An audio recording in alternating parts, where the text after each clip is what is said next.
যুক্তরাষ্ট্রের মিডওয়েস্ট বা মধ্য পশ্চিমাঞ্চলীয় রাজ্যগুলোতে প্রকৃতির এক রুদ্ররূপ দেখা গেছে। সম্প্রতি আমেরিকার ইলিনয় এবং আইওয়া অঙ্গরাজ্যে আঘাত এনেছে একাধিক শক্তিশালী টর্নেডো। আবহাওয়া দপ্তরের পক্ষ থেকে এই পরিস্থিতিকে অত্যন্ত বিপজ্জনক পরিস্থিতি বা পার্টিকুলারলি ডেঞ্জারাস সিচুয়েশন হিসেবে ঘোষণা করা হয়েছিল, যা সাধারণত অত্যন্ত ধ্বংসাত্মক টর্নেডোর ক্ষেত্রেই ব্যবহার করা হয়।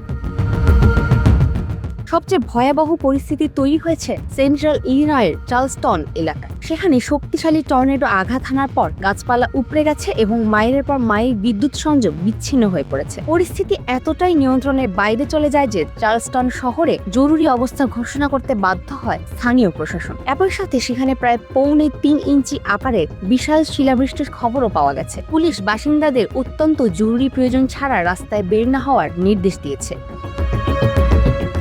ইলিনয়ের পাশাপাশি আইওয়ার হাপার্সবেরি এলাকাতেও আরেকটি নিশ্চিত টর্নেডো আঘাত হানে। এছাড়া ইলিনয়ের এফিনহাম এবং এর আশেপাশের এলাকায় টর্নেডোর আঘাতে বহু ঘরবাড়ি, ট্রেইলার এবং ব্যবসায়িক প্রতিষ্ঠান ক্ষতিগ্রস্ত হয়েছে। অনেক জায়গায় ইন্টারনেট এবং যোগাযোগ ব্যবস্থা সম্পূর্ণ ভেঙে পড়ায় উদ্ধার কাজ ব্যাহত হচ্ছে।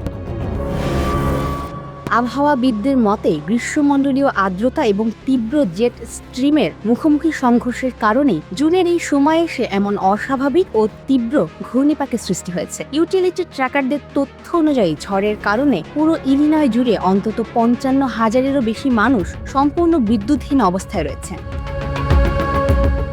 এখনো পর্যন্ত কোনো নিহতের খবর পাওয়া না গেলেও নিখোঁজ ও আহতের সন্ধানে উদ্ধারকারী দল কাজ করে যাচ্ছে। মধ্য পশ্চিমাঞ্চলের এই দুর্যোগপূর্ণ আবহাওয়া পুরো আমেরিকার জনজীবনকে স্তব্ধ করে দিয়েছে।